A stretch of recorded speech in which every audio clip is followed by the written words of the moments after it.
guys. What's up, Diggle? I mean, David, sorry. Oh, yeah, I answered the Diggle. Yeah, okay. How's it going? It's going well. How's it going for you? Fantastic. It was a big season, in terms of the relation between Oliver and Diggle. It was Yeah. a bit of a big road. What do you think is lying ahead for them in season 4? Oh, they're going to get married. No, they're going to make up eventually, but it's going to take a little bit of time. You know, both of these guys are very, they're both alphas, both strong. But Oliver Queen for 3 years has been doing it on his own, even with the team, right? He kind of veers off on his own. And for a man like John Diggle, who's all about team and the unit, he just doesn't sit well. And he's not, this time, after Oliver Queen kidnapped his wife, left his child at home, and decided to trust Malcolm Merlin, who's a known psychopath, before he trusted his team. That was just a straw that broke the camel's back for Diggle. So it's going to take a little time for it to mend, but eventually it will. The bromance will continue. Thank Lord. Yeah. There was some implication that Diggle might be suiting up a little bit more this next season in some new capacity. What can you imply, hint, tease? Right. Well, will you be at the panel tonight? You want to stay in? There's going to be a few reveals tonight, and so you guys are going to see very, very soon. What's this going to be? Is to be a part of it? I hope so. I like it. Yeah. But we'll see. But you guys, I think you'll like what you see. I mean, Diggle getting some type of concealment has been talked about since the end of season 1, so they've had a while to work on it. And new costume of sorts. say again? Yeah, there's something in the works that for season 4. I mean, you're going to see it right at the top. I've read season 401. You're going to see it right at the top. I mean, in 401, Diggle's the de facto leader of Team Arrow. Without Arrow, Team Diggle. Yeah, Team Diggle. Yeah, Team Diggle, I guess.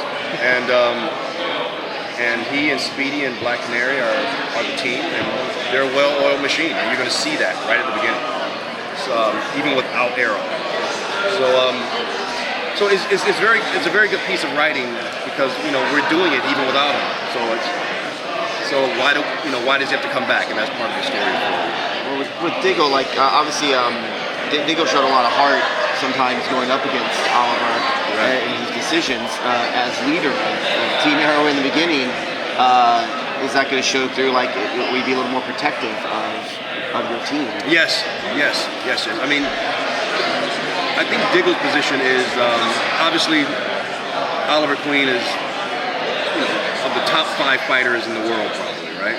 But Diggle can't trust him, right? And that's really what it is about for him.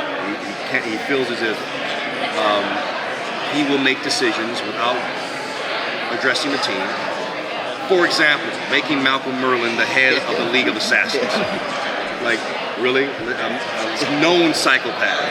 You give Raz's ring and one of the most lethal armies ever created, right? So that Diggle probably would have had something to say to that. So making decisions like that, those are the things that just chip at Diggle and make him say no. And he's protective of not allowing that influence back. Yeah. What about Diggle's, feelings about Felicity in terms of, does he feel like a little bit betrayed because Felicity just took their side? That's interesting because we're going to have something very interesting to say about Felicity in 401 as well, and that question will be answered. I can't give that away, but that's a big reveal. But no, I don't think he. I think no. The quick answer to that is no. But there's a little twist in terms of what's happening with Felicity at the top of season 1. You talked about a few minutes ago about you being now the leader of let's say Team Diggle with Black Canary and Speedy and so on. What can you tease about his relationship with those two? Now because Oliver's kind of MIA. Sophia now only has Diggle as the closest thing to a family, and Laurel has her stuff. So what can you tell us about your relationships with those two women? Well, I think Diggle respects them as fighters and as leaders themselves, and.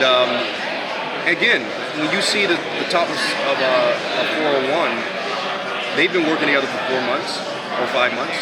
There's 5 months that have passed since Felicity and Oliver rode off into the sunset. And the 3 of them began to protect Starling City. And when you see them in the beginning of 4-1, they're very well oiled. They're fighters. They're saving the city. They're protecting the city. So I think all the relationships have fallen in line. I think Diggle respects them and they respect Diggle. And you will see that even when Oliver has his run-in with Team Diggle, or new Team Era, whatever you want to call it, you'll see how protective they are of each other. So for 5 months, they've become a very formidable group.